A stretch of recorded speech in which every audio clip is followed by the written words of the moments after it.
के बिश्नोई ने बड़ी घोषणा की है और लिखित में आश्वासन देने की मामले पर बात कही है। मां अमृता देवी को याद करती है सरकार, ये के बिश्नोई ने कहा। दरअसल मंच से मंत्री ने यह बड़ी घोषणा की है और साथ ही इस मामले को लेकर के आश्वासन दिया है। लिखित में आश्वासन देने की बात भी कही है, तो लिखित में आश्वासन देने की बात सामने आ रही है। और बीकानेर से यह बड़ी खबर है, जहां मंत्री के बिश्नोई ने यह बड़ी घोषणा की है और जो पूरा आंदोलन चल रहा है खेजड़ी बचाने को लेकर के, उसमें लिखित रूप में आश्वासन देने की बात मंत्री के बिश्नोई ने की। मां अमृता देवी को सरकार याद करती है और मंच से मंत्री ने यह बड़ी घोषणा कर दी है।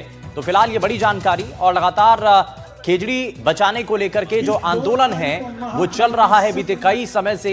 इस आंदोलन को लेकर के तस्वीरें सामने आ रही हैं, आमरण अनशन लगातार जारी है। और ऐसे में अब मंत्री का स्टेटमेंट, मंत्री का ये जो बयान है ये बहुत खास है। अब सवाल ये कि आगे इसको लेकर के क्या जो अनशनकारी हैं, क्या वो अपना अनशन खत्म करेंगे? लिखित रूप में आश्वासन देने की बात फिलहाल सामने आ रही है।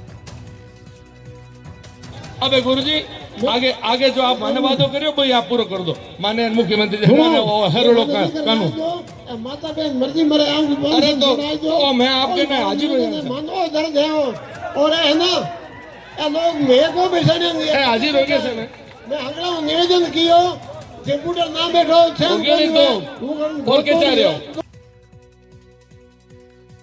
और वहीं अनशनकारियों से वार्ता को लेकर सरकार के प्रतिनिधियों ने भी वहां पर पहुंचना शुरू कर दिया है। मंत्री के बिश्नोई, जसवंत सिंह बिश्नोई और बीजेपी उपाध्यक्ष बिहारी लाल बिश्नोई वहां पर पहुंचे हैं और इससे जुड़ी तस्वीरें भी सामने आ रही। और इस दौरान मंच पर पहुंच करके, जैसे कि इससे पहले हमने आपको दिखाया, मंत्री के बिश्नोई जो कि आप लिखित रूप में आश्वासन देने की बात कर रहे हैं और एक बड़ी घोषणा मंत्री की तरफ से कर दिया। उन्होंने यह भी कहा है कि आगे बात पहुंचाई जा रही है और लगातार, क्योंकि सरकार इस मामले को लेकर के संवेदनशीलता के साथ काम कर रही है। खेजड़ी बचाने के लिए हर कोई आश्वस्त है और इसके लिए बकायदा जो लंबे समय से आंदोलन चला रहा है उस पर अब बड़ी बात मंत्री की तरफ से सामने की गई है। एक बड़ी घोषणा है मंत्री के बिश्नोई की तरफ से। उन्होंने कहा है, लिखित आश्वासन देने की बात कही है और यह साफ किया है कि जो खेजड़ी बचाने के लिए आंदोलन चल रहा है, जो मांगे हैं उसमें लिखित रूप में आश्वासन उनके द्वारा दिए जाने की घोषणा की गई है।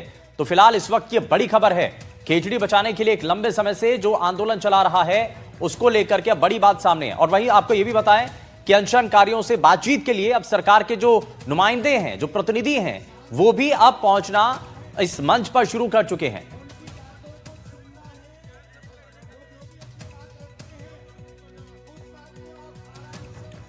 और त्रिभुवन रंगा हमारे सहयोगी जुड़ गए हैं। त्रिभुवन, लगातार सरकार के जो प्रतिनिधि हैं वो भी मंच पर पहुंच रहे हैं और मंत्री के बिश्नोई ने बड़ी घोषणा की है।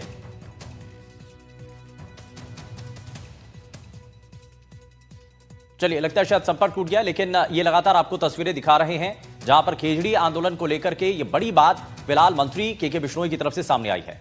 अब जरा खबरों में आगे बढ़ते हैं। श्रीगंगानगर से बड़ी खबर, जहां अवैध कॉलोनियों पर बड़ा एक्शन हुआ है। कृषि भूमि पर बनाई जा रही थी कॉलोनियां और नगर पालिका टीम ने गांव 23 PS में ये कार्रवाई की है। सड़कों को तोड़कर अवैध निर्माण को ध्वस्त कर दिया। नियमों के विरुद्ध निर्माण की अनुमति नहीं दी जाएगी। अवैध कॉलोनियों के खिलाफ आगे भी सख्त कार्रवाई जारी रहेगी, ये नगर पालिका की तरफ से कहा गया है। तो अवैध निर्माण नहीं बनने देंगे, इसको लेकर के कार्रवाई आगे भी जारी रहेगी। नगर पालिका क्षेत्र में कुछ समय से बिना 90 ईयर लैंड कन्वर्जन करवाए हुए अवैध रूप से कॉलोनी काटने की शिकायतें मिल रही थी। जो डेवलपर हैं, जो नियमानुसार कॉलोनी कन्वर्ट करवा रहे हैं और जो प्लॉट लेने वाले हैं, उनके द्वारा शिकायत की जा रही थी और इस कारण से आज पूरा सीमा ज्ञान करवा करके नियमानुसार कार्रवाई की गई।